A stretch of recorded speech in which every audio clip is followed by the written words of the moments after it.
Explain again what you guys should be focused on and what is the concept here, okay?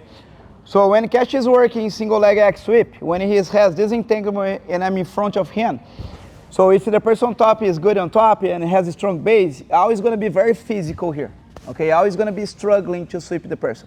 It's never going to be easy, okay? The person is going to be heavier, like more time I spend here, heavy is becoming and harder becoming to sweep, okay? There's multiple ways to sweep it from here. There's very good positions from here, but it's always going to be physical. It's never going to be against someone good, someone that has understand. It's never going to be like the person building and you put the person down. It's never going to be like that against good people, right? So knowing that, we need to start to think about how you make this position less effort from bottom position and more effective, okay? And in order to do that, you need to create a little dilemma here, okay? You need to make the person on top worry about something else, okay? The other thing, like even when, let's say Kashi get a good hook on my leg, maybe he's placing his elbow inside, I'm floating on top, he start to wrestling up with me. He start to stand up, and keep going. You start to end up in this type of position. Always gonna be a struggle for him putting me down. And even if he put me down, if my hips touch the floor, if I won, I keep fighting against him. Okay, if I don't want to accept, I keep fighting against him. And very often this position, if you start to get, let's say, from here, I'm building myself up, and now this become a single leg. Now, if I'm very good defending single leg, and if I'm making care of my leg for a little bit, here, if I keep going, if I keep taking care of my leg a little bit, he starts to get tired in this position. And if he make a little mistake and I sprawl on top of him, now look where I am. I'm already in a very good spot, okay? So, understand that the single leg X is very good guard. There's many ways to sweep the people, okay? Especially if you have a controllable legs, but most of the time it's gonna become physical, right? And if the person is stronger than you or is a little bit fresh than you, they might end up winning. They don't need to be more technical than you. But sometimes if the person is already strong or you tire on bottom, they might end up winning, okay? So what you try to do on bottom is situations like this, especially when you manage to drop your partner's knee on the floor. We try to elevate the hips as much as you could, and you try to start to bring the foot to the center line, okay? You find a grip on the foot, and you try to bring the leg twice to the center line. When I get here, I use my left foot to push him away, and I step on his rib cage, okay? The reason why I'm doing this is because I cannot cross his leg and have a knot in between me and him. I cannot have my leg here around him, because if I cross the leg, if he catches stand up, he's going to step and now he's out. And now I'm in bad spot. This is going to happen here, look. And I saw multiple times on Monday. So let's say you're here, you kind of like get excited, you cross the leg, the person stand up and become this, look. You're kind of like here. The person cover you, try to come up in the single, and now you're struggling here, okay? You want to try to avoid that. So how I avoid that? When I bring the foot all the way up with my hips, it's not just my arms, it's all my hips. I step on him, and now I'm going to bring this leg that he's holding. As I move my hips, I swing my leg, and now I start to place the leg on the pocket. And now the leg's across. Now is the little dilemma that I'm talking about.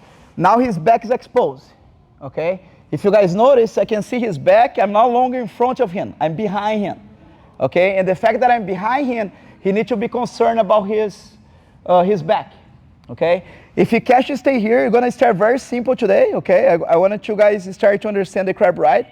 So if you catch to stay here, I'm gonna use this C grip, or I can use this grip in the pants with my elbow. I prefer the C grip. I start to elevate his leg and I insert my knee. Now I have the crab ride. Now I'm gonna do what most people do here, and I want you guys to see the difference. Okay, if I grab both pants, okay, and I keep my back on the floor, and I try to pull him over me like this. When I kick him, most of the time he's going to face me. This is going to happen. Okay? And something that you see all the time in the crab ride. I want you guys learning how to do the crab ride correctly. Okay? Or at least more effective.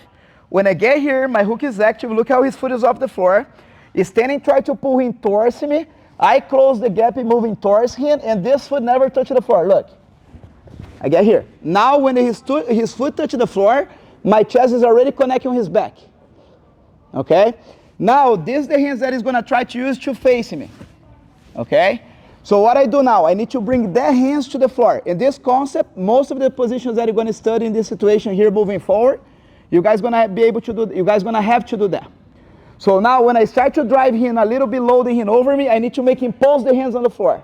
If he's pose the hands, I can kick. And now I have the back. Okay? So in my opinion, this is a game changer in the crab ride. If you learn it that, you have to close the gap, and you have to put your chest close to the back, and you need to make the person pose the hands on the floor, everything changes in the crab ride. You guys, I don't want to see you guys doing crab ride, stand up, doing this, and try to kick the person. It's not that. I'm moving towards the person. I'm the one who closed the gap. If that makes sense, okay? So one more time. We have an on leg X. You guys are gonna do this with child resistance, okay? Erica, jump in. So here. So rise your hips off the floor. Grab the foot, just like this. In the moment that I step, now it's all about my hips. I swing my leg. I will explain when you guys, moving forward, I will explain to you guys what you do when the person is holding this leg strong and you cannot swing, okay? But today, let's assume that you can do it, okay? Because again, you guys need to learn the fundamental, and then when you start to get complicated, I'm gonna move in forward. As long as you keep coming to the class, you're gonna learn the sequence, okay? So from here, I get my hook, I move my hips, and now his foot is floating. If you guys notice, his foot never touched the floor. Look, I do that through my hips. Look how my hips face all the way inside. I'm not square. If I square, here's a step, look. I stay on my side, okay? Now I use these hands to lift. I get my crab ride hook. Right away, I'm not gonna stop. I'm gonna elevate here and I go here, look. And I find a collar, okay? Across. I make him pose, I kick him forward, and now I have the back, okay? So that's the most basic crab ride position. It's not basic, but it's the most basic from there, okay? So just one last time, and then you guys are gonna do it. So I'm here.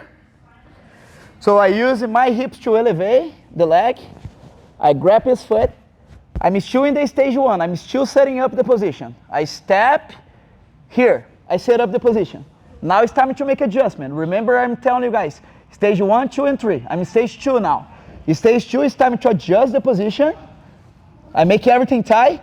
Now it's stage 3. Now I need to increase my speed, increase my power, until I get him all the way to the end. Okay? What cannot happen is what most people do. They go from the stage 1 to the 3rd. So I go stage 1, and I rush, think I go to the 3rd, everything is loose, and you end up losing the position. Okay? Learning how to do that little break, make adjustment, and then you go to the finish. Okay? You guys gonna say again, get it, everybody get it? One more time. Any questions? We good? Let's do it. Right, 1, 2. Let's go. Imagine the Cash is standing. A lot of people ask the same question. I'm gonna explain to you guys what you guys need to do in this situation, right? So here the leg is really heavy. I'm gonna hook Cash's knee. I'm gonna do a strong pull in the collar. I'm gonna do a strong push with this foot on the hips. And I'm gonna open him this way to make him drop. So sometimes the person drop right away. Sometimes it takes some time to guys drop. What is the very important thing? Bring your head close to your knee. You don't gonna try to do this, look. It's your entire body move, look. Does that make sense? As soon as you guys get here, knees together, lift, and then it's here. This is way more realistic, okay? Now pay attention, when you guys swing this leg, I wanna see foot in the pocket, don't go straight to the crab ride. I wanna see you guys getting a break here. Like I say, you're not in the stage 3 yet. So I'm not gonna say you cannot get done, but if you guys rush this for straight to the crab ride, the person leg you'll be heavy still. You guys are gonna have a very good position.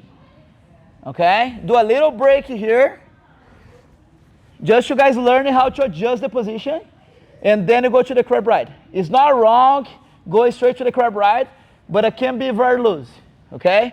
When you guys get here now, your opponent's gonna grab her collar. Grab my collar, Cash. Because that's the position that you guys gonna face when you have someone good here. So this knee is gonna be on the floor, the leg that you're hooking is gonna be posted, but it's gonna be making that grip. Your job is bring the hands over to the opposite side. You need to make this happen, okay? If you don't do that, it's gonna look like this. He's facing me every time, okay? You guys notice? right? So he's standing. I open on his knee, bringing him this way, rise the hips all the way up. When I cross, little break, adjust my position. When I get here, my partner already has my collar. I come up, now I have to make him pose. I use the pulling, the grip that I have at the collar, and I make him pose. Look, now I can take the back. Okay? Let's go, 1, 2, let's go.